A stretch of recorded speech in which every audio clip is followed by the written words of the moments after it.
Welcome back to Untaming Masculinity, the podcast where we tackle issues relevant to men and their journeys to reclaim their masculinity. I'm Dan, and as always, I'm joined by my co-host and good friend, Brad. What is the word this morning, sir? What is the word? So there's this running joke that everybody has with me that we record at 6 a.m. and I go to bed too late. Last night was no exception. I went to bed at 1 and got about 5 hours of sleep. And so I'm a little sleepy today, but I'm good, man. How are you? I'm good. A little bit of a rough week. We worked through some issues, but yeah, it's good. How's the house reno coming? I'm so ready for that to be over. But it's we're at the point where we're just waiting for countertops, and then they'll throw everything in, and it should be good. Yeah, I think we need a new dishwasher. It came in with a huge dent. So other than that, I'm hoping by the end of next week. Nice. Fingers crossed. It's getting close, man. Yeah, it'll just be nice to not be living out of our den again. Good to expand on your 200 square feet of living space with teenagers. Yeah. All right. So today, we have a guest. We have somebody that I, on a personal level, am really excited to have a conversation with. The man's name is Corey Turner. Corey currently works in fire, but he has a very interesting story and backstory. I've gotten to know Corey here over the last few months, and we just wanted to invite him on and talk a little bit about his journey and who he is and where he comes from and all that stuff. So welcome, Corey. Hello. Thanks for having me, guys. This is pretty cool. Yeah. So to lead us off, just tell us about you. Like, who are you? What do you do? What's your background? So I'm born and raised in Vegas, but I currently live in Tokerville, Utah, because politics. I'm a very passionate person, so is my wife. And when all that flubbery happened in 2020, man, we didn't like to be told what to do. So we got the hell out of there. And yeah, I'm a fire captain for fire department in Utah, and just living life, man. My wife and I were starting to raise some horses. We went from owning 2 to owning 5. Now we own 7. And we just picked up 2 fillies about 2 weeks ago that my wife and my daughter are going to train up for the barrels, and they're from bloodline horses. So we're going to get into breeding and training barrel horses. That's right. That's where I'm at now. That's where you're at now. That's where I'm at now. So that's a really good segue into what I was going to ask next. Is obviously you went to Tokerville, which if anybody knows, that's about 30 minutes northeast of St. George, Utah. Yeah. A couple of years ago, when you were in Vegas, I mean, you obviously weren't a fire captain. You weren't living that life. You're doing something wildly different. So I want to talk about that life. What caused you to change? What got you where you are now? So, I mean, we can work backwards, or we can work forward. Yeah. I mean, I started my life. I started where I'm at now. Statistically, isn't where I should be. I grew up in a trailer park on the east side of Las Vegas.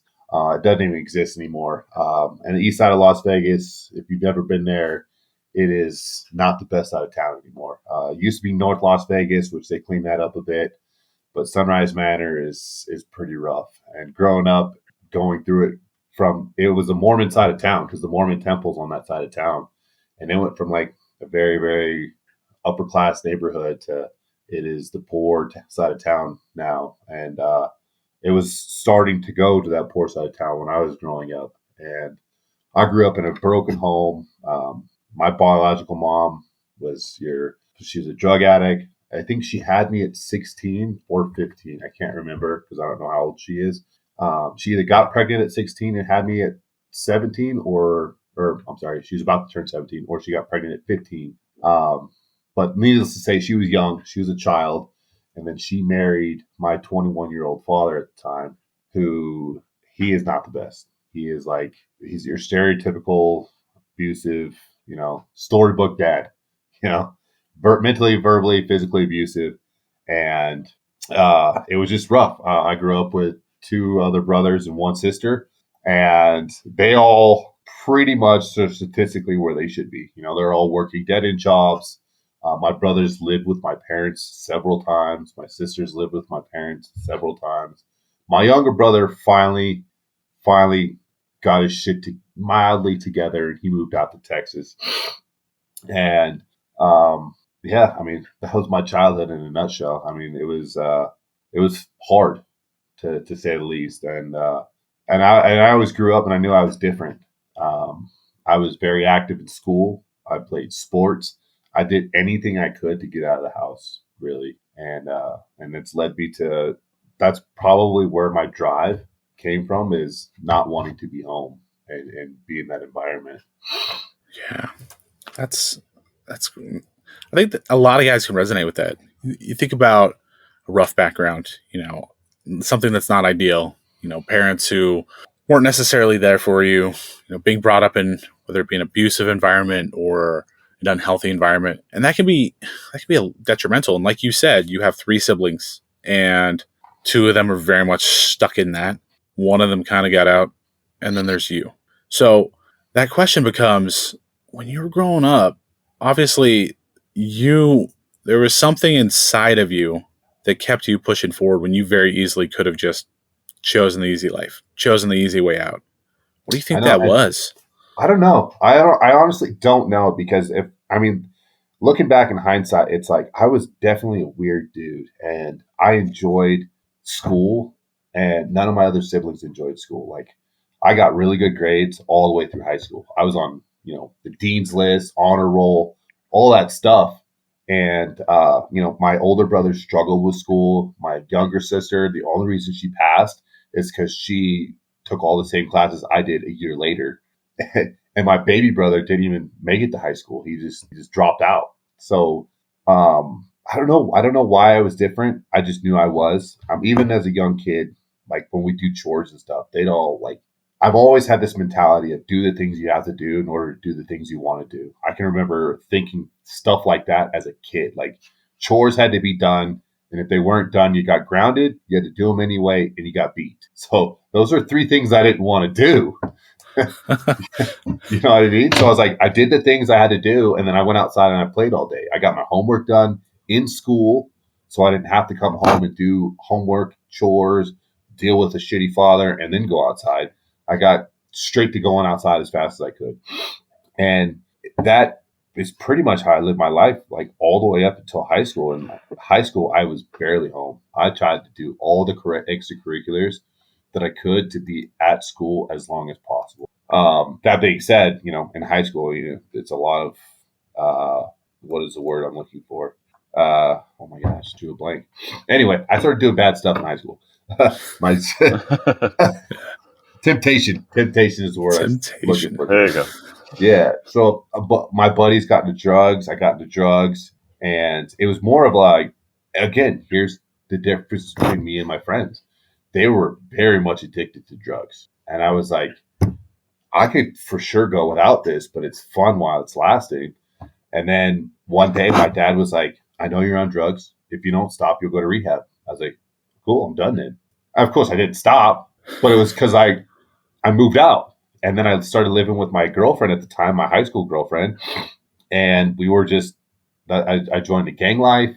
I started gang banging, selling drugs, buying drugs, staying up all night, doing crazy shit, stealing cars. And then she got pregnant. And I was like, all right, now I'm for sure done. Now I'm for sure done, because this is I see the path that I'm going down, and it's very much my father. So I'm gonna go ahead and stop right now. And I'm a man of integrity, so it is time to do the right thing. So I signed up for the military and went to boot camp. And then from boot camp, man, I that the military was hard for me only because I joined joined it for one specific reason, and that was for my family. And when I got to my first unit, my high school sweetheart, my girlfriend, my wife at the time, decided to stay very much in the drug and gang life, and she started banging gangbangers. And I was pretty destroyed, because I was like, I moved away from my family. I'm in Germany. She's in Vegas, and she's like, I'm trying to do the right thing. Like, what did I do wrong? Like, she's banging guys that are like pieces of shit. And I got real dark in Germany in the military, and then I got sexually assaulted by a priest. Holy shit. Yeah. Yeah. Me and a couple buddies were seeking counsel, because my buddy was going pretty much not through the same thing, So he married a girl that he met in basic training. And in order for him to not get deployed, because she had already had, or she was actually doing training, and she was stationed in Seattle or Washington, one of those two states. So they tried to get married, so she had seniority, so he would go where she went.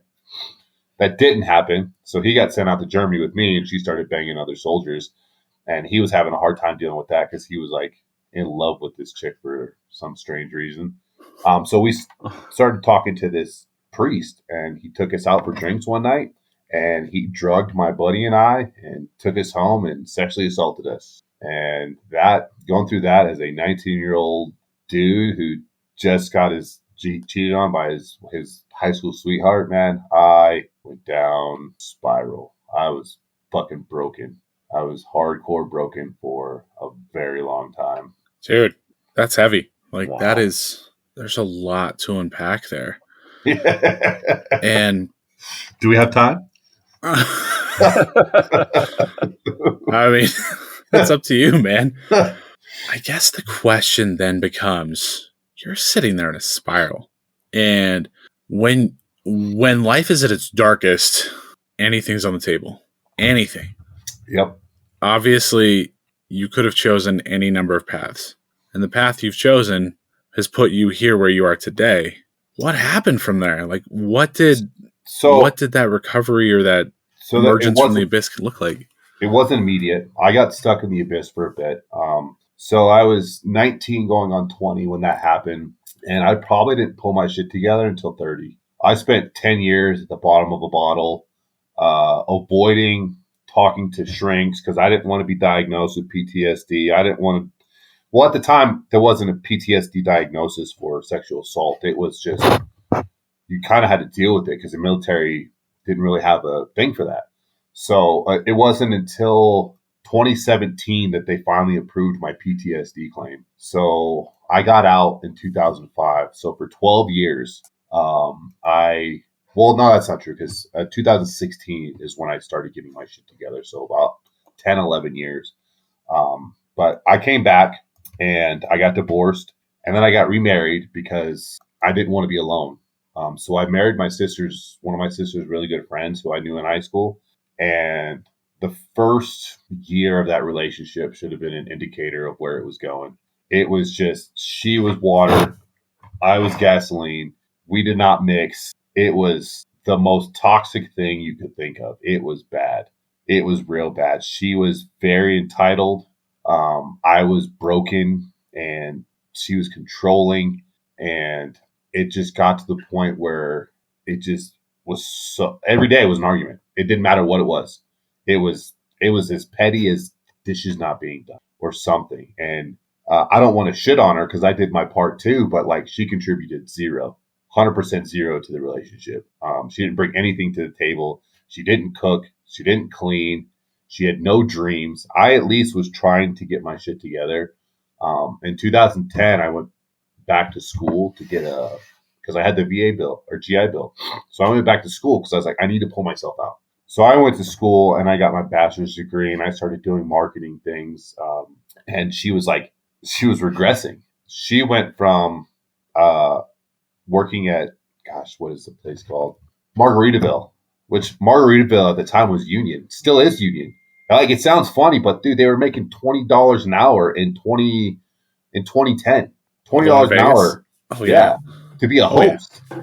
And you were in the tip pool. So like, that's good money. Plus you had culinary union benefits. And she shit that away, I kid you not, to be a bartender. And then she went from being a bartender in a strip club to being a stripper. And like, outside of, me cheating on her, her cheating on me, it was like constant. Every year, one of us was cheating. It was fucking bad. We got together in 2006 and we split up in 2016. So for 10 years, just back and forth and cheating. And it was fucking bad. Like she fucked my brother-in-law, my sister's husband. Like, yikes. I'd done some really bad things, but I hadn't done anything that bad. And we tried to work past that. And then in 2016, I went fishing in Igigak, Alaska for salmon season. And I spent fucking 4 months in a town of couple hundred people, right? No internet service. So all I had to do was work and think about shit. And that seclusion is where my life changed. 100%, that's where everything changed because I'm by myself. I'm not by myself. I'm with the dudes I'm fishing with, but like I'm not talking to them like emotionally, right? Because they're old school fishermen dudes. They don't believe in emotions at all. Like just rub some dirt on it and move on and Yeah. right. They're just looking to the end of the season so they can go to the Philippines and bang little boys. But so right, I'm by myself, right, and so I come home and I just got full primary physical sole custody of my daughter. I'd been fighting for my daughter for 12 years. During this whole relationship with my ex, I've been also fighting my first ex for custody. And finally, after 12 years, she finally admits that she's on drugs and she can't support our kid. So I get my daughter. There's my first win. And then I sit down and tell my current ex, like, hey, look, I had a lot of time to reflect. Let's start over or let's end it. So she was like, cool, let's start over. I was like, okay, you have to stop stripping. I got like a legit corporate job. At the time, I was making like 42 a year, which was pretty standard in entry level marketing. But I had an opportunity to move up. So here I am. I have 42 grand in the bank guaranteed. We just moved into a new house, and man, she just wouldn't stop. Like, wouldn't stop. And I was also competing in MMA. I've been doing that since 2013. So I would go train in the mornings and then, or before work, and then I come home and train after work. So I was out at the gym, at home, or at work. And I told her those were the only three places I would go. I stopped hanging out with friends because most of them were trash anyway, right? Like they were just, let's be honest, they were just my alcohol buddies. So I cut them out of my life and I work, gym, or home. That's all I did. And she would like go to my gym, drive through the parking lot to see if I was there, and see that I was there. And when I come home, she still talks shit to me that I was cheating on her. Like, no, I'm done doing that. I told you, we're starting over or we're moving on. So November of 2016 rolls around, man, and she is just full blown psychosis. And I'm like, hey, look, dude, I told you, this is it. So either you move out or I'll move out. And she's like, well, I'll just move in the other room. I was like, all right, you do that. So she goes in the other room, but she pretends like I don't know if she's pretending, she might have been. She was like talking like she's going on dates. And then she disappeared for 12 hours. I was like, whatever, man. I didn't get mad. Not once did I get mad. Like I didn't fight with her at all after I got custody of my daughter. And I started doing that for the simple fact that I didn't want to be a part of it anymore. I didn't want to be a part of the chaos. So I moved out. She wouldn't move out. So I fucking moved out. And I was like, I told you I can't do this anymore. It's just not for me. And I moved out. And then I met my current wife. And we've been going strong for going on 6 years. And fuck, dude, I can't even think about cheating on her. She's so fucking good to me. She helped me with all my PTSD shit. She helped me build the foundation of working on myself because she had been in terrible relationships.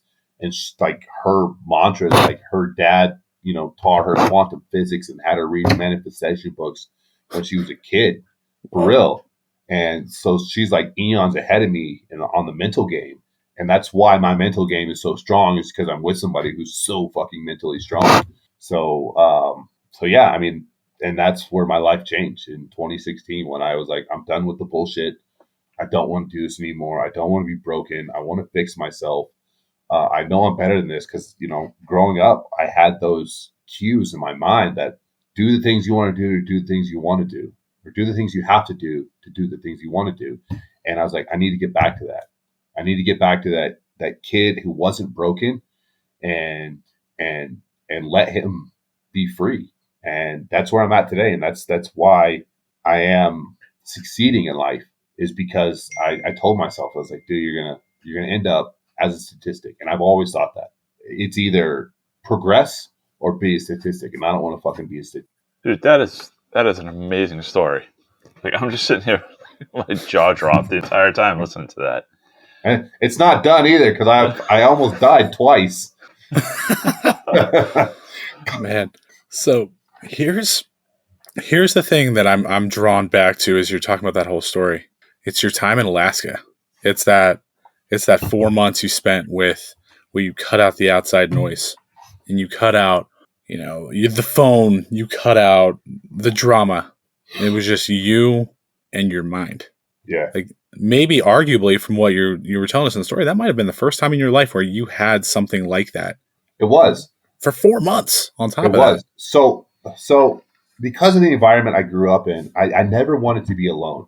And that's why it shot me in the ass all the way up until that point, because I always felt I needed to be with somebody. I saw my parents, right? My stepmom and my dad, and saw their toxic relationship. I was like, I want the exact opposite. And I got that so much in my mind that I was seeking it everywhere, that I wanted the opposite of my parents' relationship. I wanted a loving, caring relationship.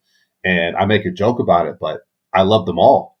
I love them all because I wanted to have that opposite of my parents. And I thought about it and drilled it in my mind so very long that I chased it. And with chasing it, I got into really shitty relationships.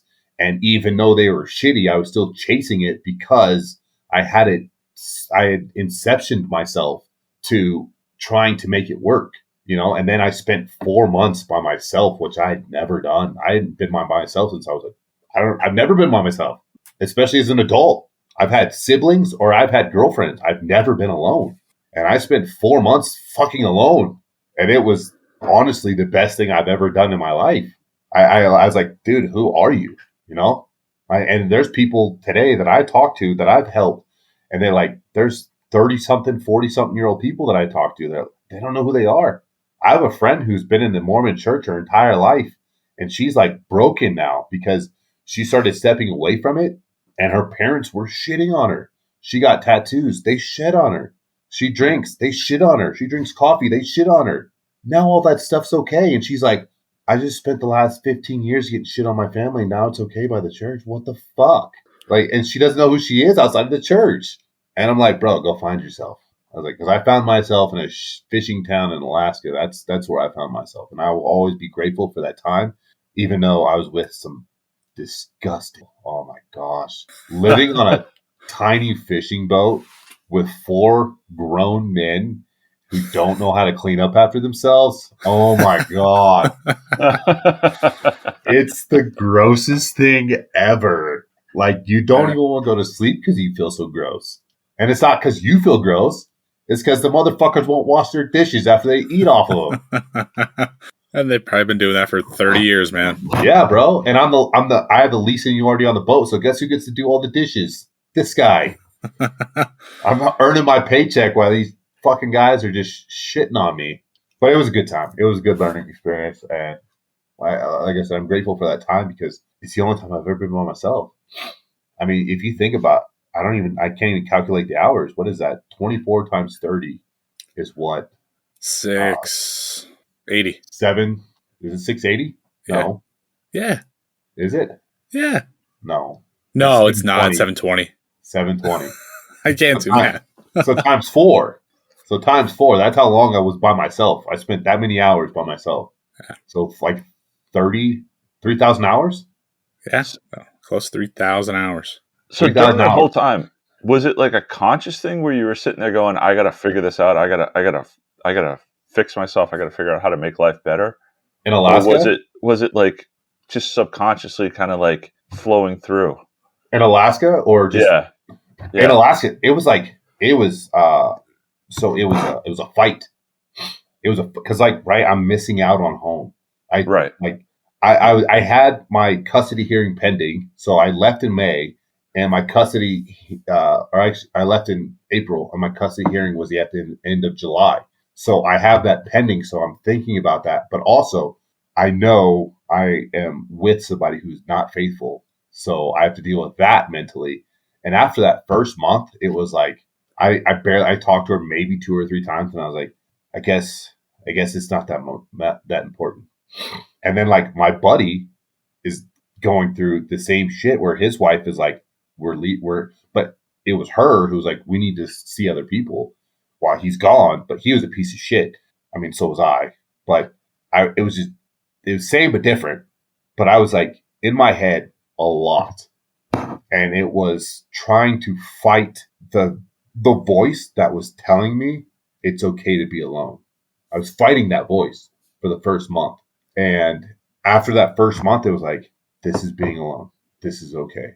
You are okay, and it was 100% in the forefront of the mind. It wasn't. I mean, maybe when I was sleeping subconsciously, but for the most part, it was very much in your face. I mean, because traditionally, that's how I learned the lessons, is in your face. Yeah.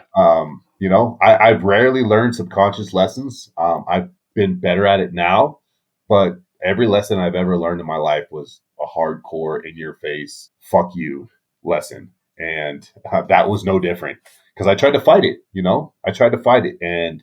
But I found solace out there. And when I came home, I was a completely different person. I was ready to do the right thing. I was ready to live by a code that I thought about my entire life, and whether or not she wanted to be a part of it didn't matter anymore, because I was okay by myself. I had it figured out, not 100% figured out, obviously, but I had an idea of what I wanted to do. I didn't want to be there anymore. And that is more than half the plan, is knowing what you don't want. And that's more so what I learned in Alaska is it's not what you want. It's knowing what you don't want. And I didn't want to be in a toxic relationship. I didn't want to feel the way I felt every day waking up with this person that I said that I loved. I already made it so far out of the realm of where I thought I would be when it comes to like my living situation as a child. I was renting, yeah, but I was moving towards buying a house. I was going into a stable job and a career that I chose for myself in marketing. So I was taking baby steps. Granted, I was in my 30s already, maybe, no, late 20s, no, 30s. Yeah, no, I just turned 30. So 2015, I turned, so 2016, I was 31.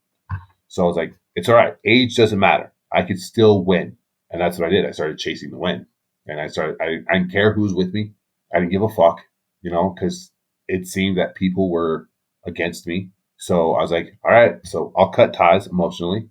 And if they're with me, they're with me, and I'll give them my all. But if they're not, then fuck them. And I was like, I could do this because I just spent 4 months by my fucking self.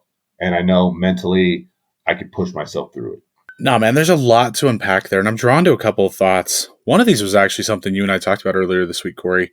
And Lane Norton shared a quote of the magic that you are looking for is in the work you don't want to do. And I think about that, and you talk about how you spent all that time and you just didn't want to be alone, but you knew that something needed to change. And everything you've shared talks about you wanting to get somewhere, but getting to that destination came from doing work and doing things that you knew you needed to do, but you didn't want to do. And when you finally committed to doing them, that's when your life changed. And secondly, the other thing I'm drawn to is in the book No More Mr. Nice Guy, one of the first things he talks about that men need to do, especially like nice guys, and I don't necessarily know if you fit the mold of a nice guy, but regardless, the first thing he talks about is men need to spend time alone because they need to discover who they are. Because so many men find validation and seek validation in others, and they are uncomfortable with themselves, with their thoughts, because that's you at your most raw, your most authentic. It's when you're alone. You have nobody around you to tell you things you want to hear or don't want to hear. It's simply you and your thoughts. And that concept is utterly terrifying for most dudes. It scares the shit out of them. You talked about that. As it should. It is very terrifying. It's very terrifying to be alone with your thoughts, because as men, we think some weird shit, fucking weird shit. Like weird stuff flows through my mind all day long. I'm like, God, that's retarded. I wonder if women think of that. I'm like, they for sure don't. Like, who needs that in their life? But no, for sure. And that's was my problem all the way up until that fishing trip, is I was willing. I knew the work needed to be done. But as in school, I was a procrastinator in school. And the only reason I was a procrastinator in school is because I knew I could finish on time, it's called Parkinson's law, right? The time it takes to do the work is the time that you give it. I just butchered that, but that's like in summary of what it is, right? Like if you have a task that takes an hour, but you like, I'll do it in 2 hours, it'll take you 2 hours. And that's what I did all through school. And I never really had to work hard because things just came easy to me. It was education came easy to me. It was life that came hard, right? That's where I had to work. And I was like, fuck, this is overwhelming. This is not a math problem. I can't just, write out an equation and solve this. I actually have to work to do this. Fuck it. And I did that. I said, fuck it for the entire 10 years that I was out of the military because I was like, I'll just crawl into this diagnosis of PTSD and that'll be my identity, right? Like, why are you psycho? I have PTSD. Why are you an alcoholic? I have PTSD. Why do you have a shit dead end job? I have PTSD, and I knew 100% that I could get over it. Not get over it because there's always, you work towards it, right? You work on it. And it wasn't until I went, to Alaska by myself where I was like, fuck, bro, I got to work on me because that's where I'm lacking. That's the work I don't want to do is work on me. I have to be okay with being not okay. And I have to accept the circumstances as they are, but not live in them. And if I want to, if I really, really want to, I can change my situation. And those were conversations that I had with myself at, midnight because it's still very much bright outside in Alaska, So it's like, it was beautiful and the scenery and beautiful that I was able to go inside my mind and tell myself, yeah, you got to do the work. And what's kind of funny now is like, I have a hard time shutting it off, like I'm always doing the work. And my wife calls me a robot because I will literally. So when we first got together, her starter went out, and Chevy. I hope you're listening. Some fucking engineer at Chevy. They designed the starter and put it in the most retardedest fucking place I've ever seen a starter be. It's blocked by the wheels. It's blocked by the control arms. And I'm like, I'm not taking this whole fucking truck apart to take this goddamn small little fucking starter out. So I finally get the starter out, and I had started in the morning and I finished late at night. And I hadn't eaten. I barely had water. And I was like, this is me. This is who I am. This is who I am. And I like this. I'm going to dive into my drive and, and that's what I did. And I dove into my drive. And that is why I literally went from seasonal to seasonal part-time to full-time to captain within a year at my department because I outdrove everyone.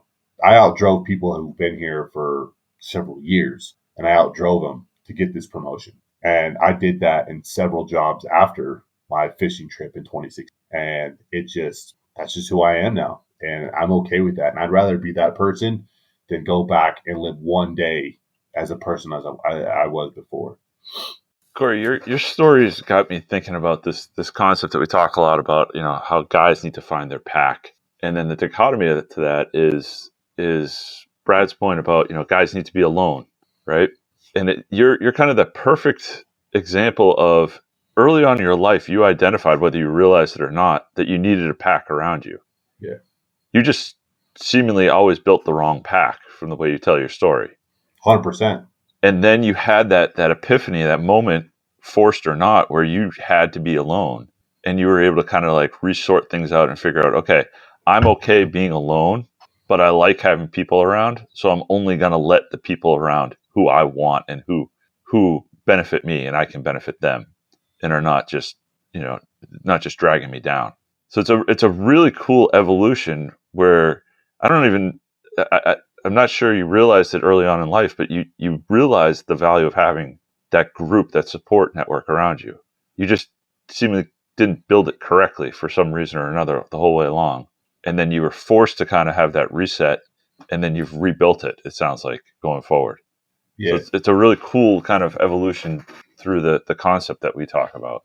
Yeah. And so what really drove that home for me is this year I read Jack Donovan's The Way of Man. Yep. And, like, yeah, it's cool to like romanticize like the lone wolf, but we are every animal is a pack creature, right? There's very few animals that are like loners. Even the ones that they say are loners aren't really loners. They'll go out and patrol alone, but they come back and they got a pack, Wolves aren't, there's no such thing as a lone wolf, right? Right. Wolves travel in fucking packs. Coyotes travels in twos and threes, and they're probably the most independent is coyotes, but in the end, they still fucking need a pack. And just like you said, I was choosing the wrong pack, and it started with myself. Like I was attracting people that were reflecting my brokenness inside, and it wasn't until I fixed me that I started attracting the people who were not broken, who didn't need to be fixed, Right. or who didn't want to be fixed. I started attracting like people who were my wife. My wife is way out of my league. She's like, she had her shit together before I met her, and I was just getting my shit, like way out of my league. She's hot. She's very passionate, and but I attracted her because I changed my mindset, and 100%. And she is all about mindset. If my mind was fucked, I could look like a Greek god. It doesn't even matter, and she wouldn't fuck with me. Like, because if my mind's not there, then she don't want to be there. Yeah, this whole thing reminds me of the hero's journey, right? Like I believe as men, yeah, we need to find that pack, we need to find that tribe, we need to find the people that we want to be with. And even if you look back in your past, I mean, if you think about it, a lot of guys who end up joining gangs, you talked about how you ran with gangbangers, all that, they do it because they want guys to run with. They want a pack, they want a tribe. Yeah, it's dysfunctional shit, but that's the why behind that, and why so many young boys are drawn to that, right? Yeah, and most of them join it because they have shitty fathers. Yeah, exactly. The percentage of gangbangers that grew up in either fatherless homes or shitty father homes is phenomenal. It's almost, I'd venture to say 100%. Guys who grow up in like regular homes don't join fucking gang, and if they do, they're few and far between. Yeah, but exactly. The reason they join is for that masculine connection. Just can't find it anywhere else because they don't have it at home. Yeah, and you had to spend time on your hero's journey, if you will, to come back changed and reformed. And now that you're back, you've surrounded yourself with the right people. You've obviously seen the trajectory of your life change dramatically. And it's really inspiring. There's so many men who can relate to the story of, having a background where, yeah, maybe they didn't have it nearly as, you got a pretty intense story, man. Yeah. But so many men can relate to that. They've struggled. They've had things that didn't necessarily go their way, but they can get on the path. They can go through the hero's journey of their own and have that transformation. So that's inspiring, man. I'm fired up right now. Yeah. And, I wasn't trying to like live my life to be modeled after, like I've made a lot of mistakes but being able now in hindsight, I can tell you, hey dude, I've made a lot of mistakes in my life and I know you can win. You don't have to be a product of your circumstances. You don't have to like identify with the brokenness. Like it could be a part of you, right? But it doesn't define you. And that's where a lot of people I feel like have a hard time struggling is they let the brokenness define them. And they feel like there's no exit off the freeway of shit. And there's always an exit. There's an exit every fucking couple miles. Like if you just think about it as you're driving across the country, how many fucking exits are there? Hundreds, dozens, thousands maybe, right? All you have to do is you have to be willing to get off that road, take another road. And as simplified as I'm making it, it's hard to consciously make that decision to want to do something different. It is. And it took me to the point where I had to remove myself from basically society because fuck Igig, Alaska is not a society. That is a place with a few homes in it. Not even homes. They're like shacks because that's a fishing town. And it's most populated during the fishing season. There's only like 30 something residents that live there year round.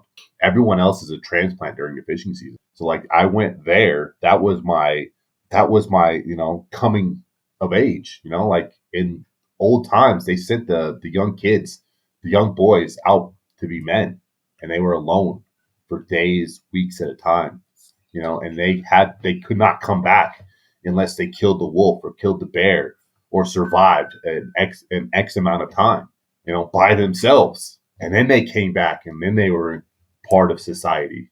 And that's kind of what I did is I took myself away from society and I came back and I was like, all right, I'm going to do this different. And that's what I did. That's awesome. I don't know what to add to that. Like, that was awesome. I don't know. So Dan, I don't know if you had any follow-ups you wanted to go from there. No, I mean, I could sit here and talk for hours with Corey. Like, his story is incredible. Told you, man. You thought I was lying to you. Yeah.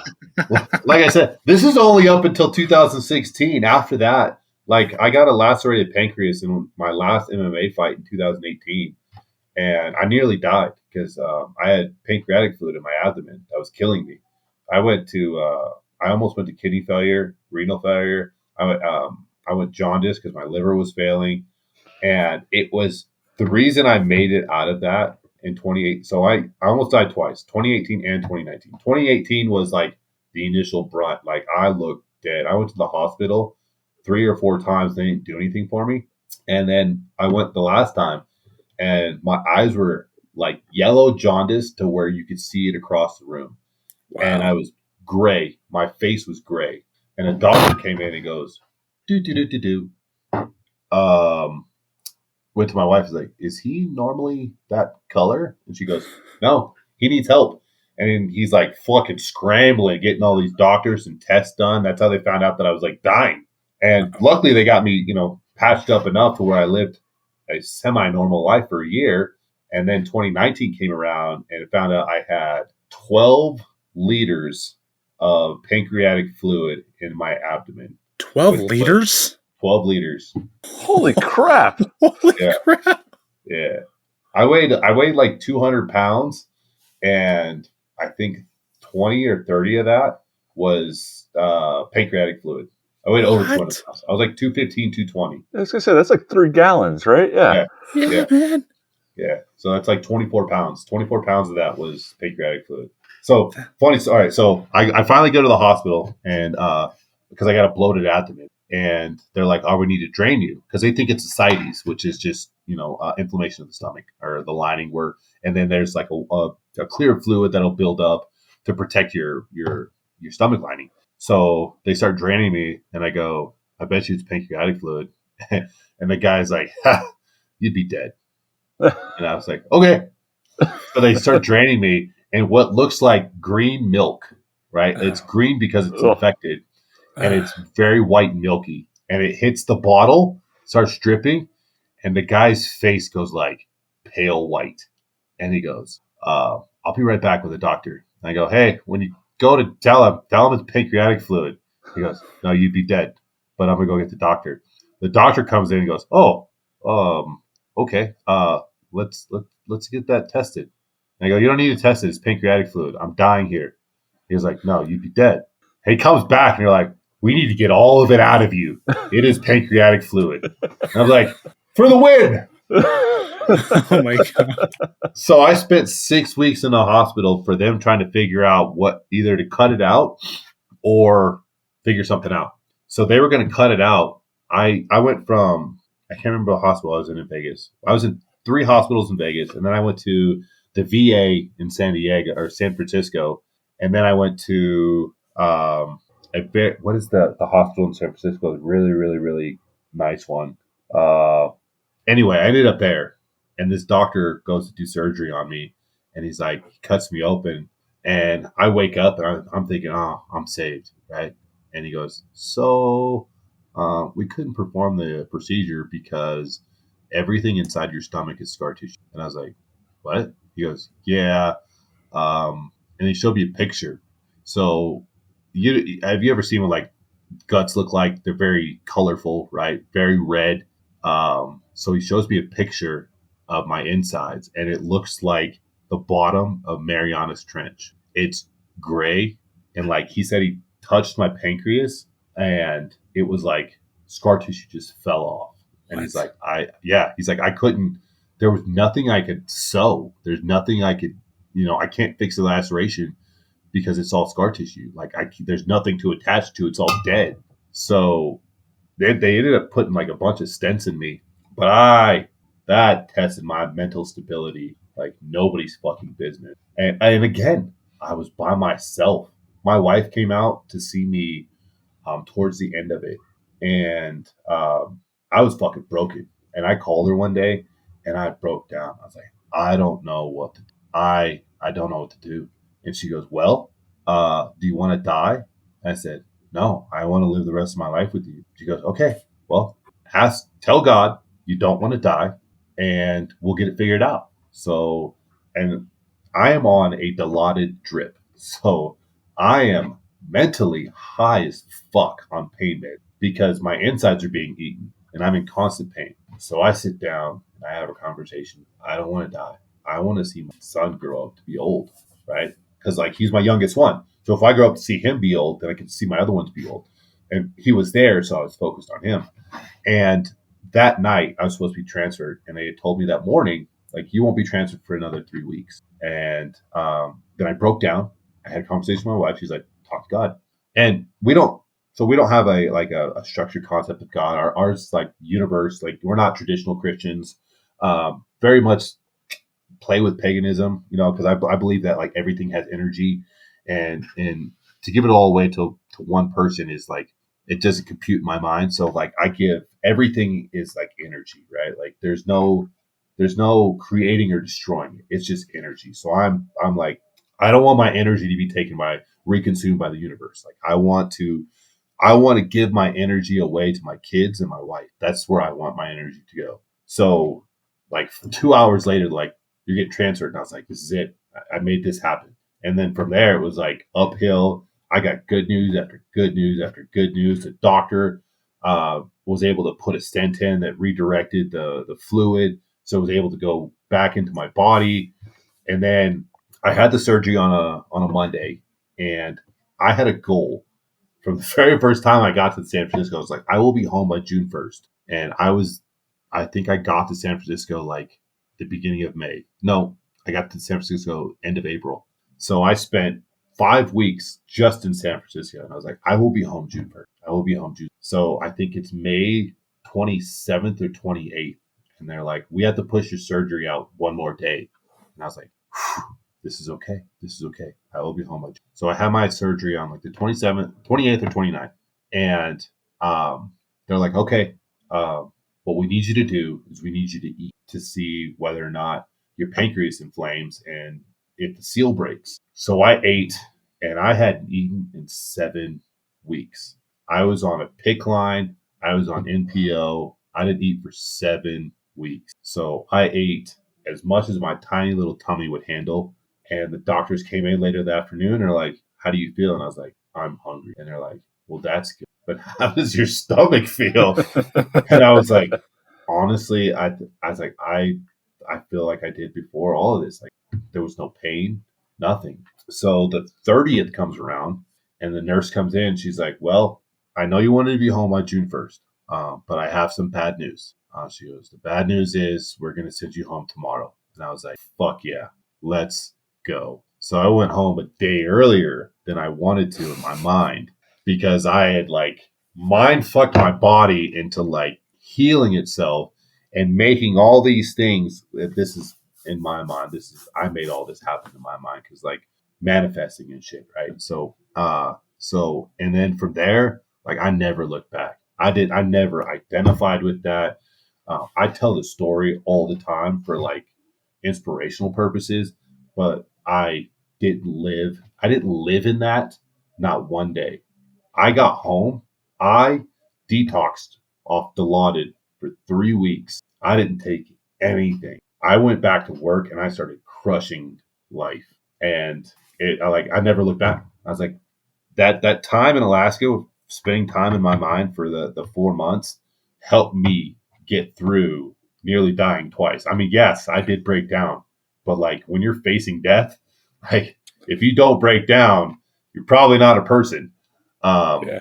But it took me up until the very end to break down. Like I've been dealing with that for 5.5, almost 6 weeks. And then I broke down. So like, but in that breakdown, I was like, I went back to that place. I went back to Ikigek, Alaska, and I was like, we can fix it. Just have to let go of control and let the universe fucking work. It is going to work out for the best. You just have to have faith. And I did. Dude, that's unbelievable, man. Like those, I can't even imagine. But it's a testament to the work that you did on yourself. You allowed yourself to get through that situation and get off of death's doorstep simply because of all the work that you, and that's wildly inspiring, man. It's also a testament to mindset, right? Yeah. Yeah. Corey, you've consistently throughout this entire story shown this like positive mindset of just like working through the struggle, working the problem, trying to figure out the solution. And you mentioned before how sometimes life isn't just an equation that you can kind of figure out, and you let situations just kind of like get the fuckets and just kick the can down the road. But you kept fighting through the problems, and that's a huge just mindset shift that I think guys need to take away, is that there's always more fight. There's always more things to fight for. And just as long as you don't give up, it doesn't mean you're always going to get the outcome that you want, but you got a much better chance of getting there than if you just say fuck it and give up and kind of let whatever you want to call it. I'm bailing on the word right now, but just let the universe take over and kind of whatever happens mindset. Yeah. And so me and my wife have a code that we live by, and it's like a brand that we're trying to build. It's not like it's not like a brand like, hey, this is buy this pair of shorts. It's our brand. Like this is our lifestyle brand. Is like faith over fear. Like fear can literally kill you, man. Like you get cortisol buildup, and like most people die from stress. Most of disease is caused by stress. And what is stress? Stress is just a response to fear. And we choose to live our life in faith that one, we are mentally and physically equipped to deal with the struggles that come. And we also have the faith that because we've spent so much time doing the things that we need to do, that we'll be able to do the things we want to do, and it'll work out in our favor because we did the work. We had faith in the work that we did on ourselves. And the acceptance of the situation, but not living in it, if that makes sense. No, that absolutely does. You did the work. You were content with where you are, so you put your trust in God or the universe or whatever you believe in, and that faith will carry you through any situation. 100%. Because you've laid that foundation through your work. 100%. And that's that is how we live by. That's how we train our horses. That's how we train our kids. That's literally how we do everything in our life. Love it, man. That's awesome, man. I mean, I think we could sit here and talk for hours, but it's probably a good place to wrap it up. So, Brad, you got anything else? No, man. Just Corey. Thanks for joining us, brother. Thanks for having me. This is freaking fun, man. Now I got to go run in the cold. You're gonna love it. Don't be a baby. Oh, I'm not. I'm looking forward to it. It's gonna be so refreshing. Yeah. So, Corey, is there anywhere on the internet where the guys can find you? Social media or anything? So I'm on whiskey. On Instagram is Whiskey Tango Foxtrot 1118. That's my Instagram handle. My Facebook is just Corey Turner. My Facebook is literally just a shit show. I post a whole bunch of political, like non shit that usually gets you banned. I think I'm shadow banned right now. But whatever. I keep posting my political beliefs on Facebook, but Instagram is more like my lifestyle stuff. So awesome, man. Well, we'll get the links up on the show notes. For sure, brother. Thank you so much, dude. It was awesome having you. Thank you very much for your story, and you're welcome back anytime to share more. Sure, brother. Hopefully, there's not another I almost died story, but no, I was from 2019 to now, man. It's just winning. It's just no more leaking pancreatic fluid. Okay. Yeah. I've been so healthy. It's like ridiculous. Now I look like a Greek god. I'm just not as attractive as one. Gotta keep the wife interested somehow. All right, so we'll wrap up. Guys, thanks for listening. Make sure you come back next week. We got another great interview coming up next week. In the meantime, follow us on untamingmasculinity.com. You can check out all of our social media there. And if you could do us a big favor, leave us a rating and review on your podcast player. That helps us get the word out and get seen by more men. That's really it. Corey, thanks again. And to all the guys who are listening, make sure you come back next week. And until then, we'll leave you with just one question. What are you doing to untame your masculinity?